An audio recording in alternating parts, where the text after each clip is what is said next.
समाजामध्ये विचारांचा अभाव निर्माण झाल्यामुळे घोटाळा झालाय. आज वैचारिक मंथनच होत नाहीये. मी म्हणत नाही की तुम्ही सगळ्यांनी आध्यात्मिक विचारांचं रोज मंथन केलं पाहिजे, मी त्या परसेप्शन ठेवून इथे आलेलो नाहीये. परंतु एकंदरीत विचारच जर थांबला तर तिथे उत्तरं मिळणार कशी, हा प्रश्न माझा इथं अनुत्तरित आहे. की विचार थांबला नाही पाहिजे, विचार सुरू राहिला पाहिजे.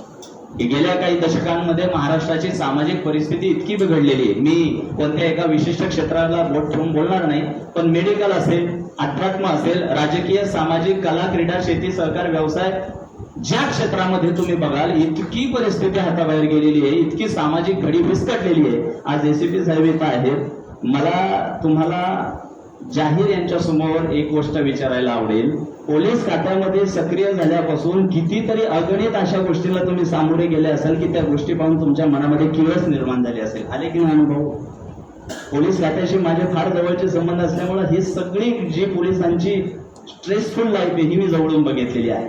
आणि म्हणून जर पोलीस खात्यातला एखादा माणूस इथं उपस्थित असेल आणि तो मान्य करत असेल की समाजात किळस यावी अशा पद्धतीच्या काही घटना घडत आहेत, तर मला असं वाटतं मी इथे तुम्हाला व्याख्यानातून आणि भाषणातून सांगण्यापेक्षा तुम्ही स्वतः अंतर्मुख होऊन विचार करायला हवा. येणाऱ्या काळामध्ये आपल्या मार्फत किंवा आपल्या कुटुंबातून अशी एखादी विकृती जन्माला येऊ नये असं वाटत असेल तर आम्हाला काय करावं लागेल, विचार जपावा लागेल. मी म्हणत नाही की फक्त आध्यात्मिक विचार, विचार शिक्षणाचा आहे, विचार संस्कृतीचा आहे, विचार परंपरेचा आहे आणि विचार सिद्धांतांचा आहे. मी म्हणत नाही की फक्त अध्यात्मच जोपासलं पाहिजे, असं नाहीये. विचार जपला पाहिजे, वटेवर की तुम्ही त्या विचाराला कोणत्या अंगाने नेताय, पण राहिला पाहिजे तो विचार राहिला पाहिजे. काही वेळापूर्वी जेव्हा